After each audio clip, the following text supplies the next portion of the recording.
Hey all, I'm Daniela, and today we're diving into one of the coolest dyeing techniques, literally. I'm going to show you how to ice dye fabric for those dreamy, watercolor-like patterns that are actually super easy to create. I'll go over 3 different techniques using regular tie-dye dyes and then dyes specifically made for ice dyeing. The first thing you'll need to do is grab a bucket or bin and mix a soda ash solution. You want 1 gallon of warm water to 1 cup of soda ash. The reason for the soda ash is it's a fixing agent that allows the dye to adhere better to the fabric. It may already come with your kit, but you can also get it separately. Once it's mixed, soak your white cotton shirt or fabric in it for at least 20 minutes.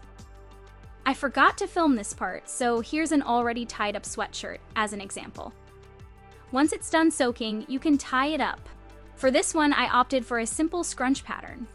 All you need to do is squish folds into the shirt randomly until it's bunched up close. Then you can use zip ties or rubber bands to secure it. I have a bunch of different sizes of these reusable zip ties that I find are perfect for tie-dye projects.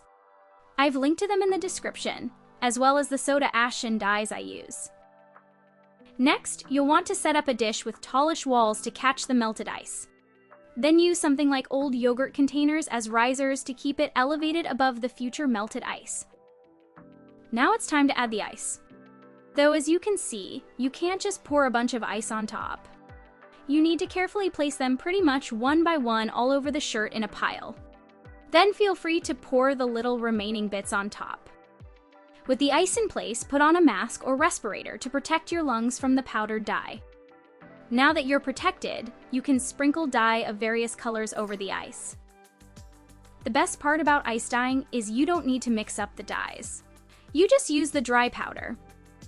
I'm using Dharma Dyes for this one, but you can use any tie-dye kits or dyes made for tie-dyeing. I've linked to some of my favorites, and the brand Jacquard has been nice enough to offer my viewers 20% off with the code abcrafty. For this one, I used a yellow, a pink, and a blue. I like to use one color at a time and place it over the ice in sections. Then I move to the next color. Be prepared that it will likely get messy. As the ice starts to melt, it may fall off the shirt. I like to just scoop them up with either plastic wrap or gloves and place them back on top. Eventually, you'll start to see the dye flow onto the shirt. The more dye you add, the deeper the colors will be and the more the colors will mix. Now, all you have to do is leave it to melt and sit for at least 12 hours, but I like to leave it for a full 24. For this second method, I wanted to test what it would look like without any ties.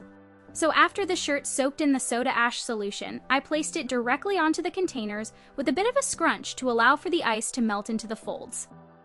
Then I put the ice on top, starting with where the yogurt containers are. This way, the shirt will be secure. If you place the ice where there isn't a support underneath, the ice will weigh down the shirt. For the dyes on this one, I used various yellows and reds, but kept them as distinct stripes in the hopes there would be less mixing. But as you can see, it melts where it melts. And now for the third method. I'm going to use dye that is specifically made for ice dyeing. This color is called Nebula, and it's made by Jacquard. What's so unique about this is I'm just using the single color to cover the ice. It's specifically formulated to cause what is called breaking, which means it breaks into different colors all on its own. I used a tote bag for this one and tied it in a stripy pattern, so here are the results. The dye looked green to begin with, but it broke into blues and purples. So crazy. There's a full line of ice dyes that they've made, so I'm going to make a separate video showing how each color turns out. And now, here are the results from the first 2 shirts. If you do some ice dyeing yourself, please share it with me. I absolutely love seeing your creations, and I'm even thinking of making a Facebook group or subreddit to make it easier. Let me know in the comments if you have a preference. But in the meantime, be sure to follow me across my socials to see what I'm crafting day to day.